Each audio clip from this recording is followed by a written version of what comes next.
mwebazenga. Essomo lyaffe olwaleero liva mu Zabbuli y'ekikumi naye akanyiriri akasooka kagamba nti mwebaze Mukama kubanga mulungi, kubanga okusaasira kwe kubeerera emirembe gyonna. Amakulu g'essomo lyaffe olwaleero googera ku kwebaza eri Katonda ku lw'obulokozi obwatuweebwa Mukama waffe Yesu Kristo. N'olwekyo eno Zabbuli ya buli muntu akkiriza nti awatali Katonda talina kyali. Eno Zabbuli luyimba lw'abo abanunulibwa Mukama. Okwebaza kintu kikulu nnyo mu Bayibuli. Ebbaluwa ya Pawulo omutume ey'olubereberye eri Abasessaloniika essuula ey'okutaano akanyiriri 16 paka 18 egamba nti musanyuke ennaku zonna, musabenga obutoosa, mwebazenga mu kigambo kyonna kyonna, kubanga ekyo Katonda kyabaagaliza mu Kristo Yesu gye muli. Era ebbaluwa ya Pawulo omutume eri Abakolosaayi essuula ey'okusatu akanyiriri 15 kagamba nti era emirembe gya Katonda giramulenga mu mitima gyammwe, era gye muyitira mu mubiri ogumu, era mubeerenga n'okwebaza. Ffe tetulina kwesalirawo okwebaza oba obuteebaza, wabula kino kiragiro ffenna okwebaza Mukama. Okwebazanga kirina kuba kitundu ku bulamu bwaffe okuva ku mitima gyaffe n'okwatula n'akamwa kaffe. Bwe twekkaanya ebyawandiikibwa tutegeera lwaki tulina okwebaza. Akanyiriri kaffe akakulu kagamba nti mwebaze Mukama kubanga mulungi, kubanga okusaasira kwe kubeerera emirembe gyonna. Wano tulaba ensonga 3 ez'okwebaza Mukama ku lw'obulungi bwe n'ekisa kye. Zabbuli essuula ya 23 akanyiriri 1 kagamba nti obulungi n'ekisa tebiiremenga kugendanga nange ennaku zonna ez'obulamu bwange. Oba Mukama ye musumba akulembera abaana b'endiga, obulungi n'ekisa bijja kugendanga nga biwabula abaana b'endiga. Si bulungi bwokka, ffe aboonoonyi twetaaga ekisa. Si kisa kyokka, ffe abanafu twetaaga obulungi, ffe twetaaga byombi.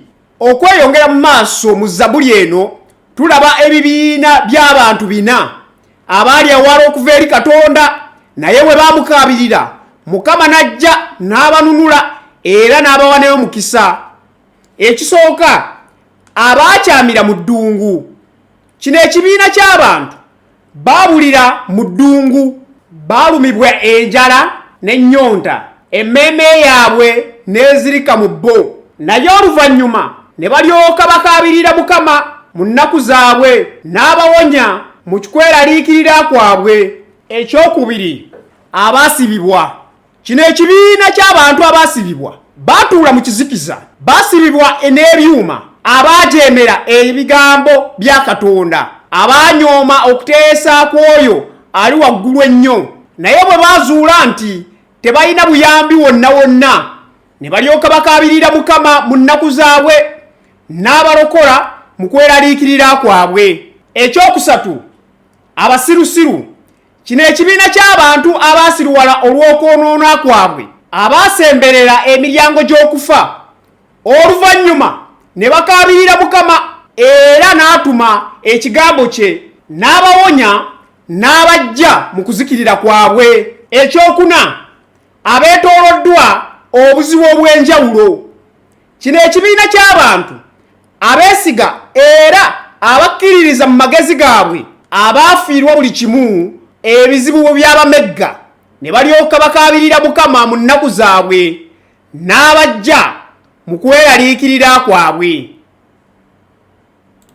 Akanyiriri 31 ak'eno Zabbuli kagamba nti kale singa abantu batendereza Mukama olw'obulungi bwe n'olw'ebyamagero bye eri abaana b'abantu.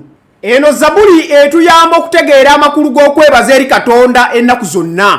N'olwekyo tekigasa engeri gye tuwuliramu oba embeera gye tuyitamu, wabula waliwo ensonga 2 ezitalikyuka. Mukama mulungi ennaku zonna era n'ekisa kye kya lubeerera. Mukama ali kumpi, alindirira ffe okumukaabira, era tewali kizibu eri ye olunaku lwe tulitegeera Mukama era n'enkola ye awamu naffe tujja kwesanga nga tumwebaza olutata. Kati ngamaliriza saba essaala eno gamba ayi Mukama nyamba nneme kutunuulira ebintu ebinneetoolodde ebinsumbuwa, naye tunuulire ggwe n'obulungi bwo n'ekisa kyo ebinaagendanga nange ennaku zonna ez'obulamu bwange era n'okukwebazanga.